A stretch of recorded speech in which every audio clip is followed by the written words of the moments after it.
All right, kids, we're going to start to talking about how to join our plates together. In other words, get a straight edge on our two pieces that are going to be our two book match pieces, and we're going to figure out how to get that edge to where we can glue that together. So I'm going to show you a few things here how to do it. And again, trying to be real straightforward and simple. First thing I'm going to do with my plates, and this is true for the back of the guitar and the top of the guitar. You want to join your two pieces, your book match pieces.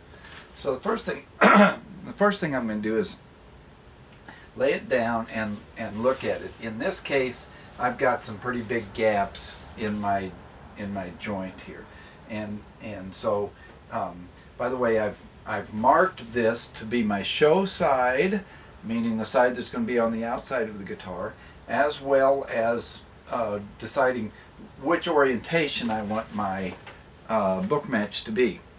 So the book match could be like this, or it could be like this. That's not generally the preferred way. Generally you want the closer grain to the inside, but depending on what your wood looks like and how cool it is, you could put it either way. So I've laid out my orientation. I put these lines on there. I marked it as my show side, so I know how I want to join this and what it's going to look like when I'm done. So first thing I'm going to do, I'm going to just set this down on my table and look at it, and I can see where my problem areas are for planing. First thing I'm going to show you is going to be using a hand plane. In this case, what you want to do is close your two pieces back together, and you want them both, the side we're going to join, which is the center of our back, they're going to be against our flat surface here. We're going to pick this up, keeping it flat, turn it over to the side we want to plane, and then I'm going to put it in my vise. Now, as I looked at it, I made some mental notes about which parts were high and which parts were low. There's a bit of a low spot here, a little bit of high spot here, and my two ends are high. So now I'm going to take my hand plane. So I'm going to take my hand plane, and I can hear those high spots. You'll hear that hitting those high spots. And maybe you can hear that as well. But so that's telling me, that's giving me information. And when I hear it cut all the way through, which that just did pretty well, then I'm going to take it out and look at it. And I'm going to open it back up. I'm going to examine where I need to plane, and actually I just need to really hit these two outside edges at this point. I can see that right away. So I'm going to put these back in here. And in this case, I'm just going to hit this edge, and then run through, and then I'm going to hit this edge a bit, and then I'm going to come back and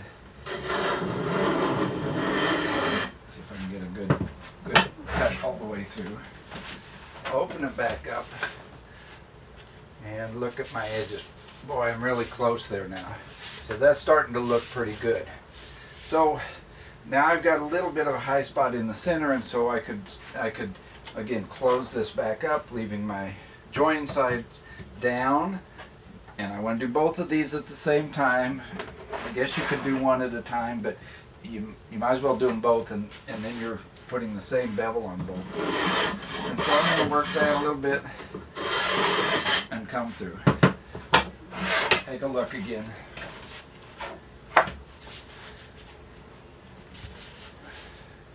And that's really pretty close. So I could finish up with my hand plane and get that pretty good. But now I'm going to show you another way to do this. Alrighty, so here's the machine that it's a benchtop jointer. Big cabinet shops have big tools like this that are used for joining wood, and I found this on Craigslist or one of those things locally at a pawn shop actually, and it's a nice size for as small a shop as I have. Again, I've only got about 220 square feet here, so I can put it away, bring it out, and use it. You know, you want to, if you get one of these, you want to set it up properly, make sure your fence is square to your bed, sharpen your blades, you know, give it a good going over. But it's a handy little machine. So now I would take my plates that I just did, and I'm going to put these together. I'm going to mark my show side, I'm going to put them together, and then I'm going to put this section down flat so that they're together, so I'm cutting both pieces at the same time. That way they'll match perfectly if they're straight. So I'll run a couple of these through this. I've got it set fairly shallow depth on this.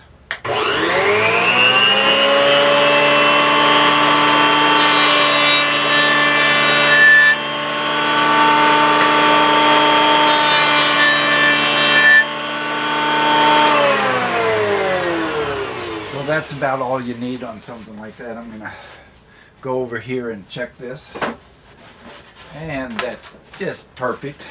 So that's a quick way, an easy way to do this job, to join all your plates thusly.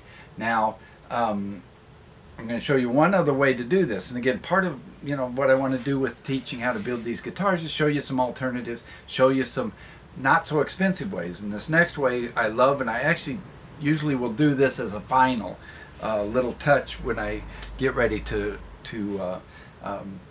glue up my sides. So okay, this is my last little piece I'm going to show you here, and as you can see, this is a big thick piece of glass that I found.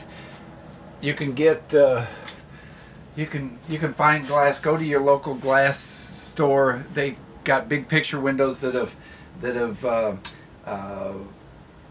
broken, and they'll have pieces. They can cut you a piece. This is just a little over 3/4 of an inch thick. This particular one it's 36 by 14. That's perfect. I'll take a couple of cam clamps and hold it down like so.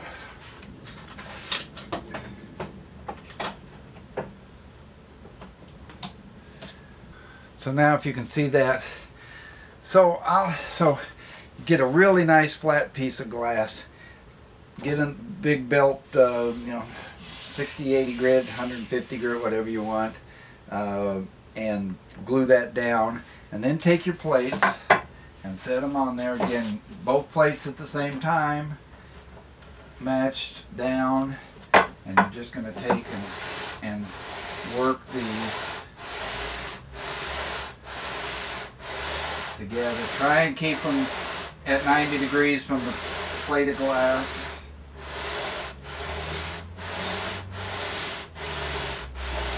And I'll just hit that a few times. Open this up. And whoops. And look at my joint. And I pull this tight because you're going to have it under clamps. And boy, that's just perfect. Again, you can just do a little work here.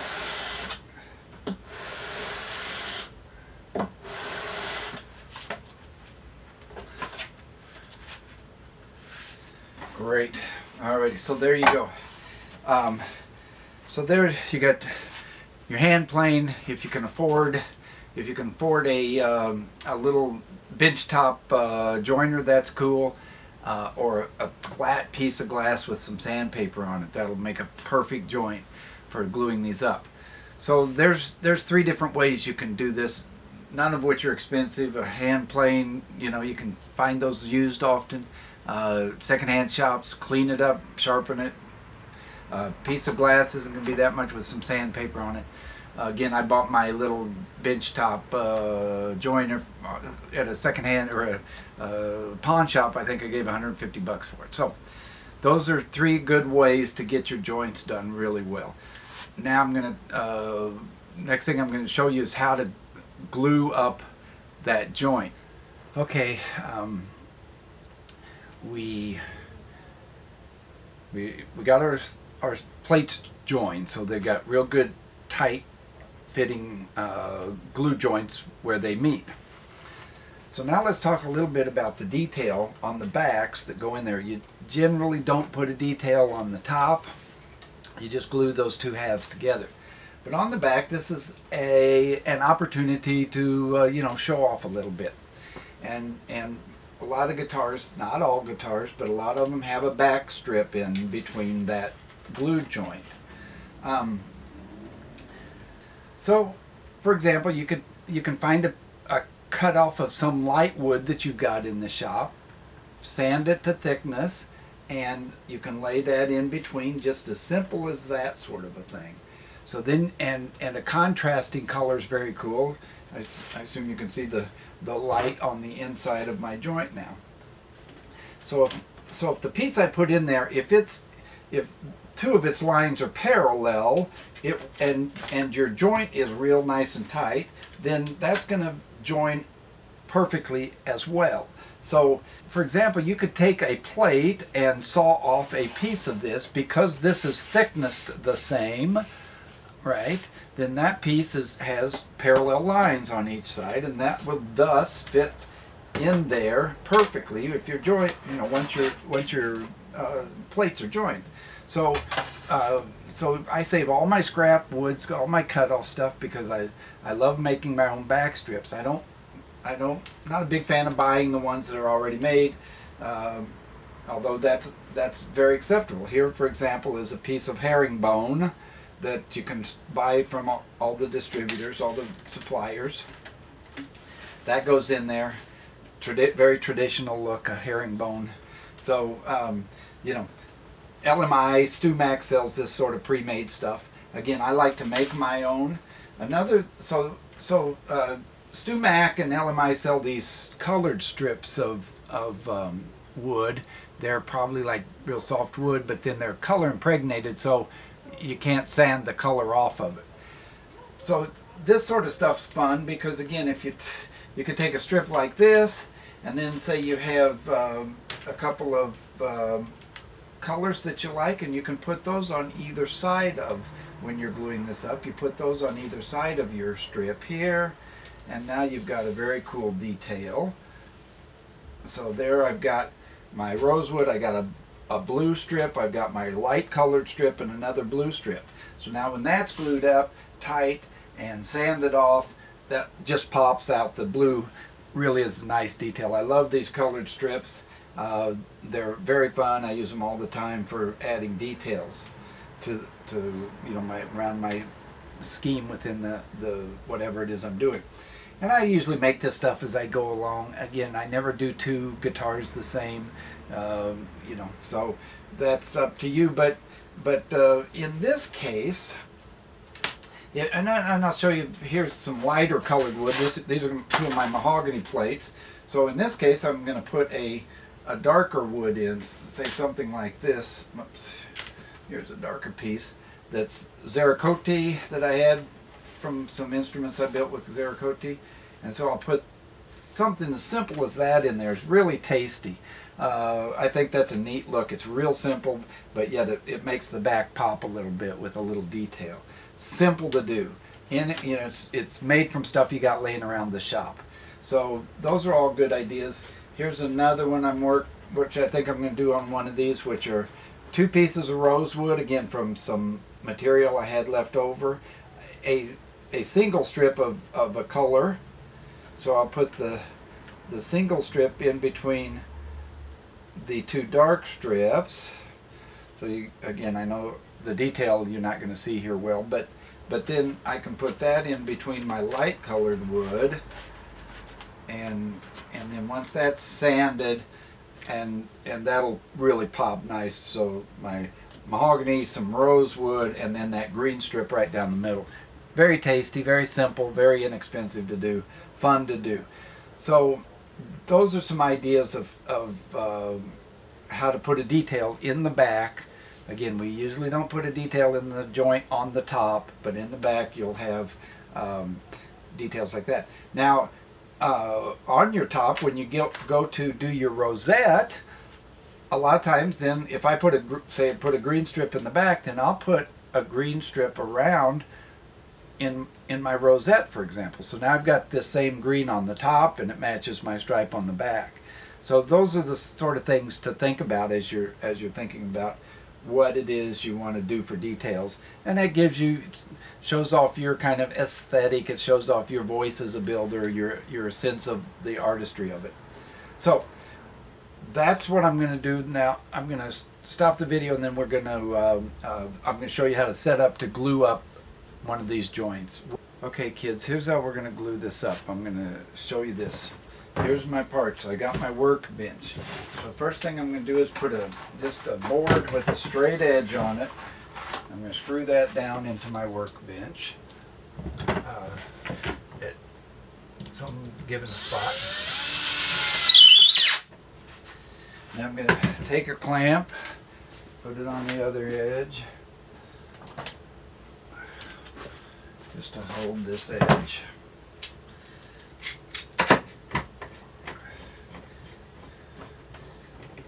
This is all real simple stuff. Next, I'm going to take my plates and I'm going to lay them out the way they're going to be joined. I'm going to put them here. These are my center strips that I made that I'm going to put into this. That's going to go like this and like this.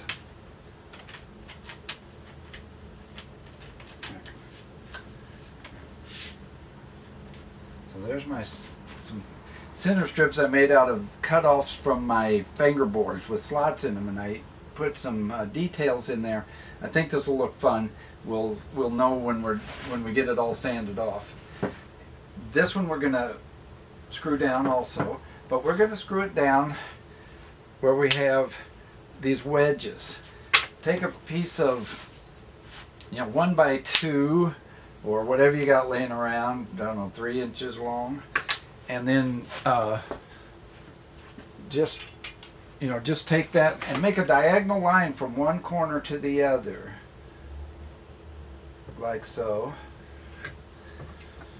Take that over to your little bandsaw. I don't know if you can see this, but I'm sawing on the bandsaw here.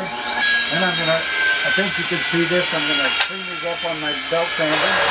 Just round them off a little bit.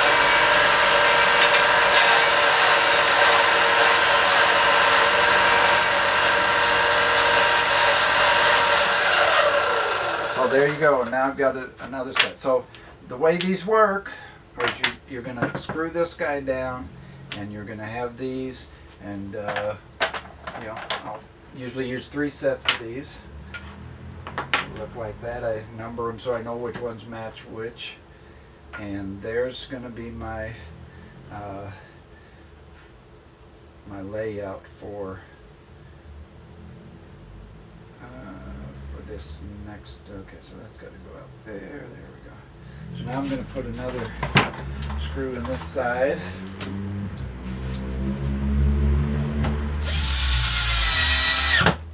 Alrighty, and a clamp on this one.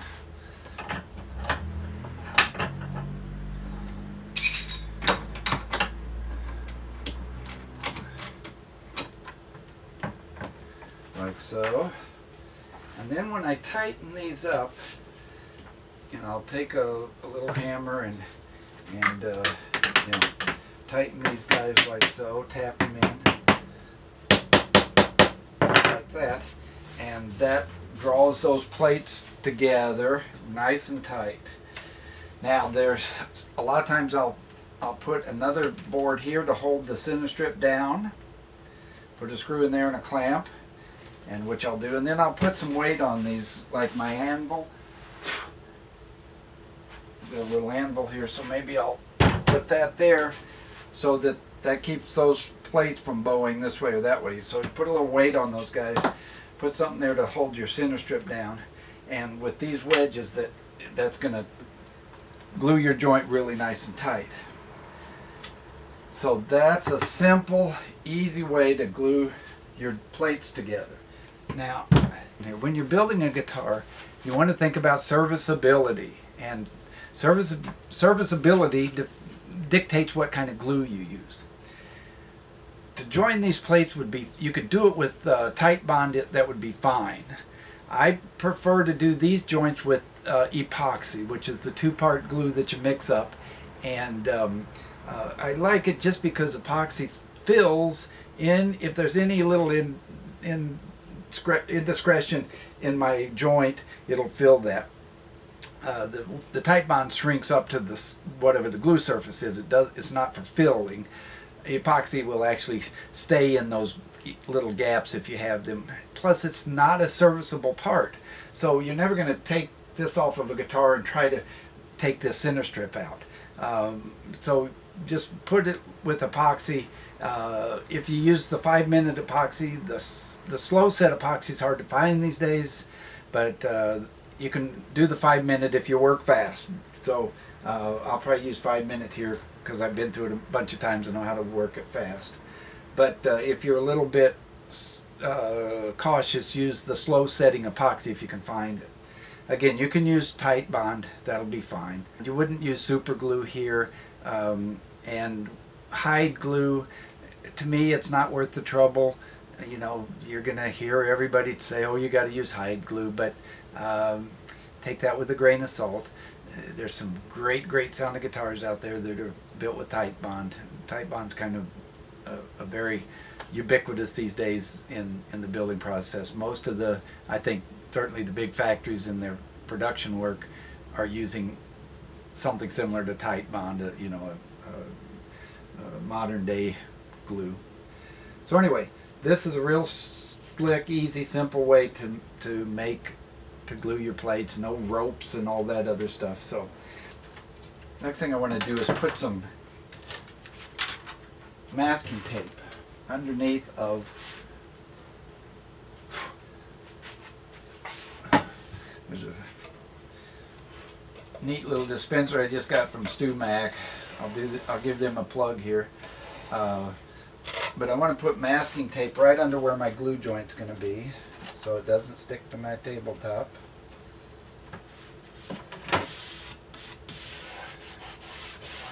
Across there, just to give us a little extra width. All right. So there's my masking tape.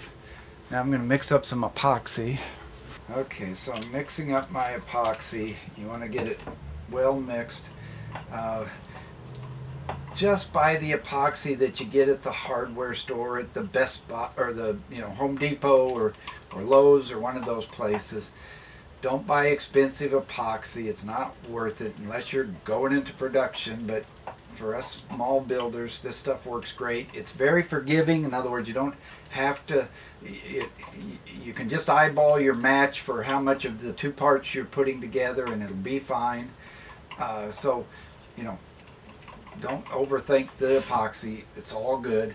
So next thing you're going to do is start putting this on. So I get my finger in it, and I just need to cover this edge right here with this stuff. And I want to work kind of fast because there's that side, the other side.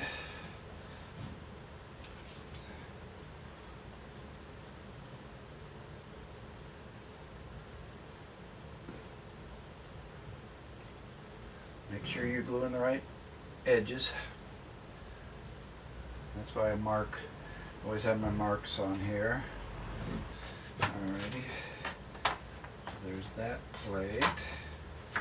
Now I gotta orient these guys the way I want them. I believe that goes there. This one goes here. So now I'm gonna put here. I'll put glue on both of my fingers, and my thumb and my finger, and just I can do both sides at the same time this way. Just get messy here. Alright, that's going to go in there. Yep, there we All right, now you always set your glue aside and leave it overnight because you want to make sure it hardens properly. Sometimes you'll get bad epoxy and it'll stay soft on you. So so just always set your glue aside. So here we go.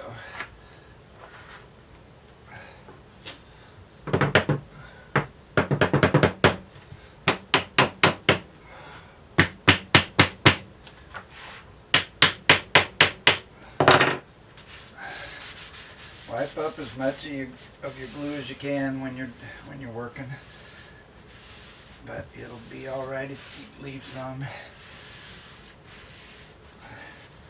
Okay, now put a little weight on this side, put a little weight on the other side.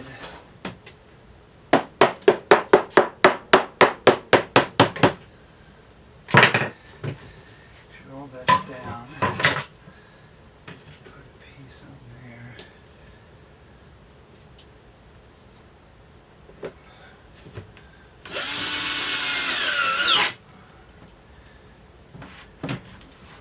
There.